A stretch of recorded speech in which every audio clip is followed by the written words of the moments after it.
Fort Erie residents are furious that their urgent care center will now have reduced hours here at Niagara Health's Douglas Memorial Hospital. It now operates from 10 a.m. to 8 p.m. 7 days a week. But thousands of people in the Niagara area will no longer have nearby access to overnight care. Heather Kelly is a longtime Fort Erie resident who says, like many seniors, she doesn't drive and may not be able to get to an emergency room if she gets sick late at night. For years now that we've been in urgent care, the healthcare system has told us don't use emergency departments for non-emergency, go to an urgent care.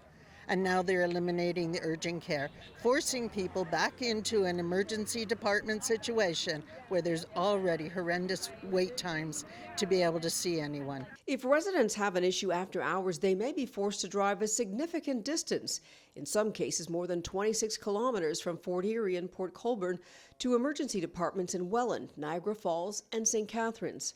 Representatives from Niagara Health say there are staff shortages and simply not enough qualified employees to cover all the shifts. Doctors and nurses are stretched thin.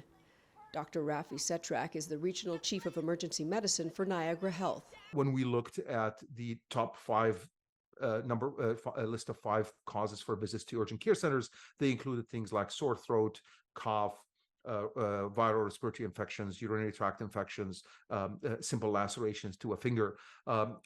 Most of these are conditions, though painful and stressful, can be served either at a delayed time the next morning when the urgent care opens or at alternative providers. Niagara Health officials also recommend the following options, including calling Health 811 to chat with a registered nurse 24/7 via phone or web chat, or dialing call 211 or going online to 211ontario.ca for help finding health care and social services.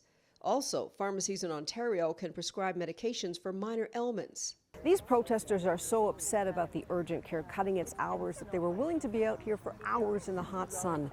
And they say they are not going to stop being out here, even though the urgent care center says that today is the last day for those extended hours. Telehealth is not helping me be able to find resources other than referring me back to the emergency department, which is where I already know that I need to get to, but I can't.